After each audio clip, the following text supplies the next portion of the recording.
Brazil সাপোর্টাররা এখন হতাশ, তাদের টিম হেরে গেছে। আর্জেন্টিনারা এখনো স্বপ্ন দেখছে যে তারা বিশ্বকাপ ফুটবলে জয় করতে পারে। ঘরে ঘরে ব্রাজিল এবং আর্জেন্টিনার সাপোর্টারদের যে যুদ্ধ, সেটা কিন্তু চলমান রয়েছে। মাননীয় যুব ও ক্রীড়া প্রতিমন্ত্রী। বিসমিল্লাহির রহমানির রহিম। মাননীয় স্পিকার, আপনাকে ধন্যবাদ এবং ধন্যবাদ জানাই প্রস্তাবকারীকে, আমাদের মাননীয় সংসদ সদস্য, এবং যারা সিদ্ধান্ত প্রস্তাবের উপরে সংশোধনী আনার জন্য যারা প্রস্তাব করেছেন, আপনাদেরকেও ধন্যবাদ জানাই।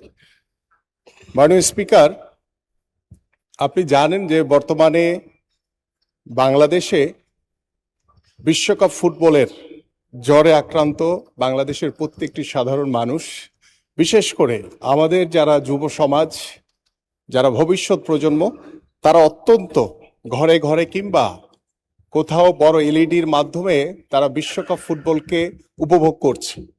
কিন্তু আমি এই বিষয়টি বলার উদ্দেশ্য হচ্ছে, আমি আপনার মাধ্যমে সারা দেশবাসীর কাছে একটি আহ্বান জানাতে চাই।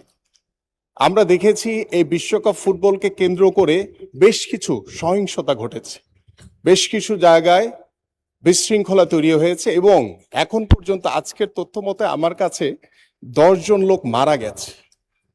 এটা অত্যন্ত দুর্ভাগ্যজনক।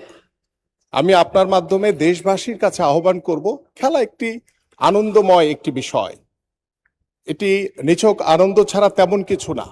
সেটাকে নিয়ে আমাদের উত্তেজনা থাকবে, উৎসাহ থাকবে, এবং ঘরে ঘরে ব্রাজিল এবং আর্জেন্টিনার সাপোর্টারদের যে যুদ্ধ, সেটা কিন্তু চলমান রয়েছে। যদিও ব্রাজিল সাপোর্টাররা এখন হতাশ, তাদের টিম হেরে গেছে। আর্জেন্টিনারা এখনো স্বপ্ন দেখছে যে তারা বিশ্বকাপ ফুটবলে জয় করতে পারে।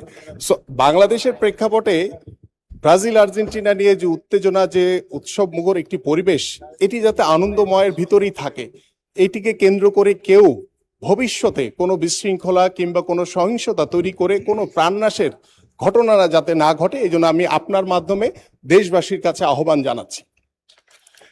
দ্বিতীয়ত যে বিষয়টি, সেটি হচ্ছে মাননীয় স্পিকার, আপনারা জানেন যে বর্তমান সরকার, আমাদের মাননীয় প্রধানমন্ত্রী খেলাধুলাকে সর্বোচ্চ গুরুত্ব দিয়ে ইতিমধ্যে কার্যক্রম শুরু করেছেন। তারই ধারাবাহিকতা ইতিমধ্যে আমরা খেলাধুলাকে পেশা হিসেবে প্রতিষ্ঠার লক্ষ্য নিয়ে আমরা জাতীয় খেলোয়াড়দেরকে বেতন কাঠামোর আওতায় ক্রিয়া ভাতা প্রদান করছি।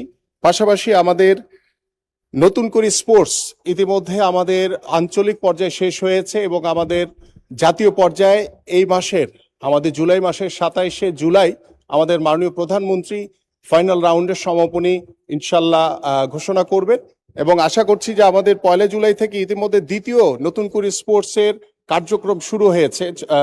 আমাদের অনলাইন রেজিস্ট্রেশন কার্যক্রম শুরু হয়েছে। ইনশাল্লাহ 1 সেপ্টেম্বর কিংবা আমাদের সেপ্টেম্বরের ফার্স্ট উইকে মাননীয় প্রধানমন্ত্রীর মাধ্যমে দ্বিতীয় আসর নতুন করে স্পোর্টস আমরা উদ্বোধন করব ইনশাল্লাহ।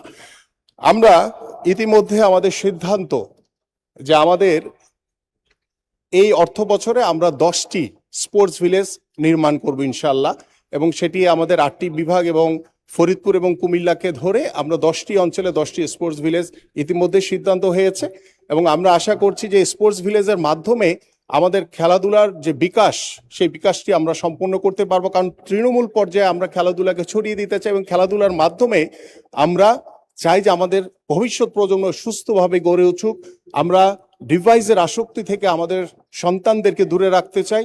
স্পেশালি আমাদের যে যুব সমাজ, যারা মাদকে আক্রান্ত হয়ে ধ্বংসের পথে চলে যাচ্ছে, মৃত্যুর করাল গ্রাসে চলে যাচ্ছে, তাদেরকে আমরা খেলাধুলার মাধ্যমে ঘরে ফিরে এনে, আমরা মাঠে ফিরিয়ে এনে আমরা যদি একটি মাদক মুক্ত সমাজ গড়তে পারি। এবং আমাদের মাননীয় সংসদ সদস্য যে প্রস্তাবটি রেখেছেন, আমি তার আগে আমি সকল সংসদ সদস্য যারা রয়েছেন, আমি তাদের উদ্দেশ্যে বলতে চাই যে ইতিমধ্যে আমাদের 125টি মিনি স্টেডিয়াম নির্মিত হয়েছে। যদিও বিগত সময়ের করা এটি নিয়ে কিছু প্রশ্ন রয়েছে, সেগুলোকে নতুনভাবে সংস্কার করার জন্য ইতিমধ্যে আমি সিদ্ধান্ত নিয়েছি, এবং আমাদের দ্বিতীয় যেই চলমান 201টি মিনি স্টেডিয়ামের কার্যক্রম চলমান রয়েছে, এর ভিতরে প্রায় 40টির কাজ শেষ পর্যায়ে, আমরা ইনশাল্লাহ দ্রুত এগুলো উদ্বোধন করতে পারবো। পাশাপাশি আমাদের বাকি যেই স্টেডিয়ামগুলো চলমান রয়েছে, সেখানে কিছু জায়গা এখনো অধিগ্রহণের কার্যক্রম বাকি রয়েছে, সেটা ইনশাল্লাহ আমরা পর্যায়ক্রমে 201টি মিনি স্টেডিয়াম হয়ে যাবে।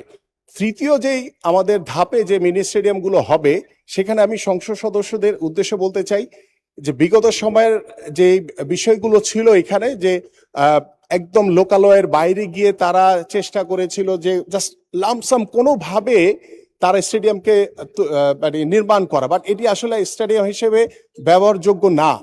তা আমি আপনাদের সহযোগিতা চাই। আপনারা যদি লোকালয়ের ভিতরে আমাদের যে তৃতীয় ধাপে যে স্টেডিয়ামগুলো নির্মিত হবে সেখানে যদি আপনাদের পরামর্শ আপনাদের সহযোগিতা থাকে এবং লোকালয়ের ভিতরে হয়, তাহলে আমরা তৃতীয় ধাপের ইতিমধ্যে আমাদের প্রকল্পটি চলমান রয়েছে এবং আমাদের জমি অধিগ্রহণের কার্যক্রম চলমান রয়েছে।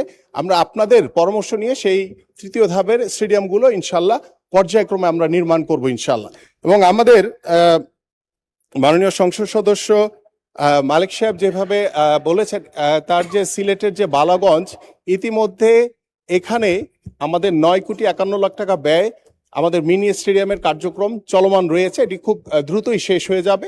এবং তার আরেকটি থানা রয়েছে ফেঞ্চুগঞ্জ, সেখানে জমি অধিগ্রহণের জন্য জেলা প্রশাসনকে ইতিমধ্যে চিঠি দেওয়া হয়েছে, প্রেরণ করা হয়েছে। সেই জমিটি অধিগ্রহণ হয়ে গেলে ইনশাল্লাহ আমরা দ্রুতই আমাদের এই ফেঞ্চুগঞ্জেও মিনি স্টেডিয়াম নির্মিত হবে।